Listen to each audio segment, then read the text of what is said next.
কিরে বুলবুলি, তুই হাঁ করে দাঁড়িয়ে থাকবি? শরবতটা আনবি না?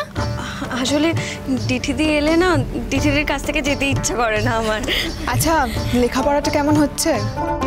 ভালোই হচ্ছে, এই তো কদিন পরে ফাইনাল পরীক্ষা। ভালোই হয়েছে প্রিপারেশন আমার। শোনো, ভালো হলে হবে না, খুব ভালো হতে হবে। আর গ্র্যাজুয়েশনের পর বসে থাকলে কিন্তু চলবে না, মাস্টার্স করতে হবে। দরকার হলে কলকাতায় গিয়ে পড়তে হবে। ওমা, সে কি? কলকাতায় পড়াশুনো করতে গেলে আমরা খরচ চালাবো কিভাবে মা? ওখানে থাকা খাওয়ার তো অনেক খরচ। আমি তো আছি নাকি এখনো, নাকি মরে গেছি? ও কলকাতায় গিয়ে পড়লে খরচা লাগবে বলে ও লেখাপড়াটা হবে না?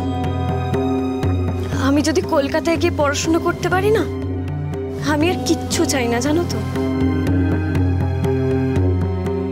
আমি টিউশন করব, টিউশন করিয়ে নিজের টিউশনের খরচ আর যাবতীয় আমার পড়াশোনার যা যা খরচ আমি সব জোগাড় করে নেবো। দেখো না মা, শুধু তো টিউশন খরচ নয়, হোস্টেল খরচ, খাওয়া দাওয়ার খরচ, অনেক খরচ।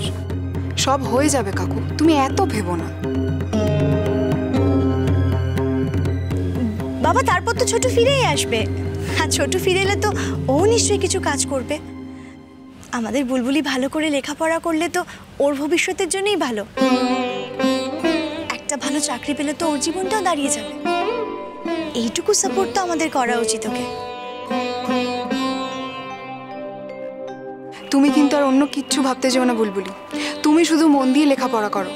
গ্র্যাজুয়েশনটা হয়ে গেলেই তুমি সমস্ত পরীক্ষাগুলো দিতে থাকবে।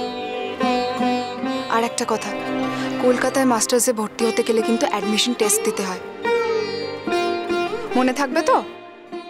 থাকবে বৌদি ভাই।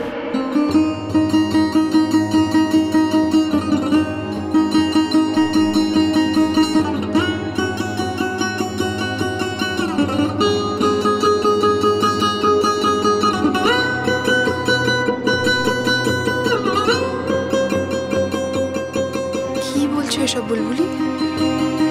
আসলে তোমাকে না ছোট বৌদি বলেই ডাকতে ইচ্ছা করে। দিঠিদি বলে ডাকতে ইচ্ছা করে না, মনে মনে ভাবি তো, তাই মুখ থেকে বেরিয়ে গেছে।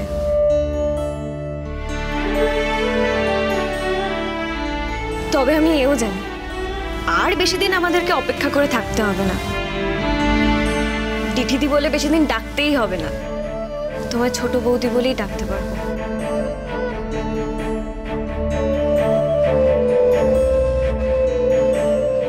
আমি তোমাকে ভালোবাসি। দিঠি, তুমি খুব বোকা একটা মেয়ে। আমার মতো বোকা মেয়েরও তো পৃথিবীতে দরকার আছে ছোট। বোকার হদ্দ তুমি। শেষ পর্যন্ত একজন কিডন্যাপারকে তুমি মন দিলে। শোনো দিঠি, আমাদের মতন মানুষদের ভালোবাসার মহামারী যদি সারা শরীরেও ছড়িয়ে পড়ে, তাহলেও তার কোনো ওষুধ হয় না, ঈশ্বরের হাতে ছেড়ে দিতে হয়। আপনা থেকে কবে নিরাময় হবে তার জন্য।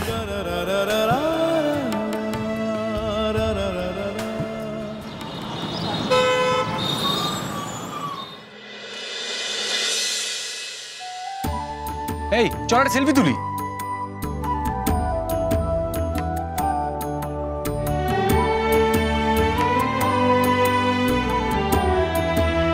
ঠিক আছে, চল।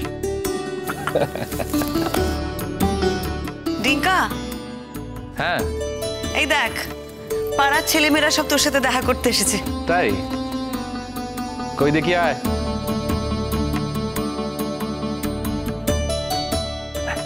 বাহ, কি এনেছিস?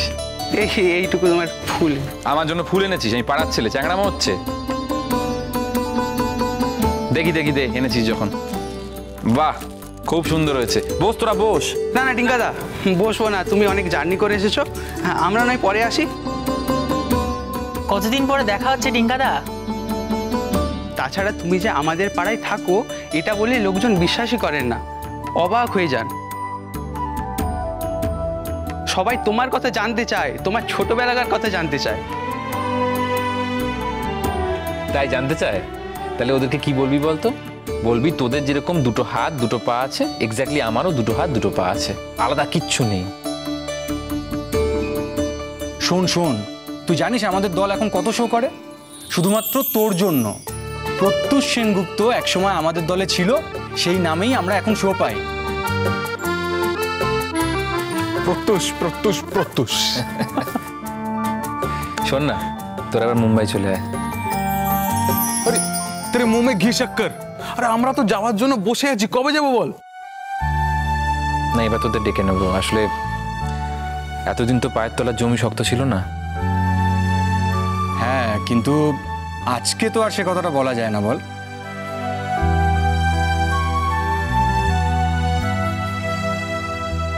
কেঁদো না আন্টি।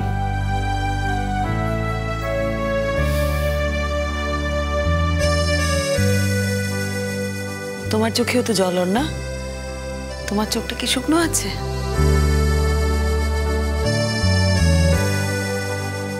এই শোনো, যারা যারা এসেছো সবাই কিন্তু মিষ্টি খেয়ে যাবে। হ্যাঁ মিঠুদি, ওদের একটু মিষ্টি দিও। কেউ কিন্তু মিষ্টি না খেয়ে যাবে না। আজকে আমাদের বাড়িতে খুব আনন্দের একটা দিন। আরে একদম বৌদি ভাই, আমরা তো বসে আছি। মিষ্টি আনবে তো? আরে তাড়াতাড়ি মিষ্টিটা নিয়ে এসো আগে। এই হঠাৎ মনে পড়লো, শোন না, এই সামনের রোববার ফ্রি আছিস তোরা? আমরা যেরকম আগে করতাম ওরকম করবি নাকি, যেরকম হতো আগে? কি? আরে কি মানে, এর মধ্যে ভুলে গেলি ক্রিকেট টুর্নামেন্ট? তুমি ক্রিকেট খেলবে আমাদের সাথে? একটু আগে কি বললাম, তোদের দুটো করে হাত পা, আমারও তাই। হ্যাঁ, আমার কিন্তু এক্সট্রা হাত পা গজায়নি। কেন খেলবো না ক্রিকেট টুর্নামেন্ট? 100% খেলবো। সত্যি বলছো ডিঙ্কাদা? আচ্ছা, আমি কি মিথ্যে কথা বলছি তোদের মনে হচ্ছে? শোন, কথা বাড়িয়ে লাভ নেই, তোরা সবাই এখানে আছিস, ভালো করে একটা টুর্নামেন্ট অর্গানাইজ কর, এক্ষুনি প্ল্যান কর কোন কোন টিম কতজন পার্টিসিপেট করবে। যা খরচা হবে সব আমার, এটা আমার তরফ থেকে তোদেরকে গিফট। ও জমিয়ে হবে। আরে ক্যা বাত, চল তাহলে হয়ে যাক। কিরে, আমাদের ইনভিটেশন থাকবে তো? তোমাদের ইনভিটেশন থাকবে না মানে? সবাই চলে এসো। এই তুই যাবি কি করে? প্রেস সামলাতে পারবি? হ্যাঁ, এয়ারপোর্ট থেকে ছেড়ে দিল প্রেস। বাবা ধরেনি আবার। আমরা যখন এয়ারপোর্টে গেলাম তখন দেখলাম যে আমাদের পাশেই অনেক রিপোর্টার্স দাঁড়িয়ে আছে, ক্যামেরা, ফ্ল্যাশ গান এসব নিয়ে। তা আমরা ভেবেছি যে হয়তো কোনো সেলিব্রিটি আসছে। বাবা তারপর দেখছি যে ডিঙ্কা যে এয়ারপোর্টে বেরোলো অমনি সবাই মিলে এসে ছেঁকে ধরলো। না না বৌদি ভাই, সেরকম কিছু না, ওদের জাস্ট খবর করা তাই করছে, নয়তো আমার পেছনে কেন দৌড়বে বলো তো কেউ? এটা কিন্তু একটু বাড়াবাড়ি হয়ে যাচ্ছে ডিঙ্কা, এটা আমি বিশ্বাস করছি না। ডিঙ্কাদা, আমরা আসছি বুঝলে, তুমি রেস্ট নাও। আচ্ছা রে, আয়। এই মিষ্টি না খেয়ে কিন্তু কেউ যাবে না। মিঠুদি, ওদের একটু মিষ্টিটা দাও না। এই তো এসে গেছি।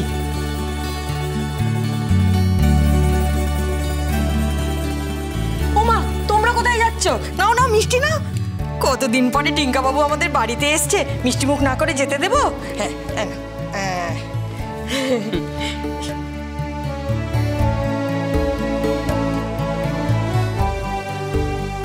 এই এই চ উঠলাম। হ্যাঁ, ঠিক আছে। আচ্ছা, তাড়াতাড়ি দেখা হচ্ছে। হ্যাঁ, দেখা হবে। চল এই কোথায় যাচ্ছ? মিষ্টি মুখ না করে যাওয়া চলবে না। নাও নাও।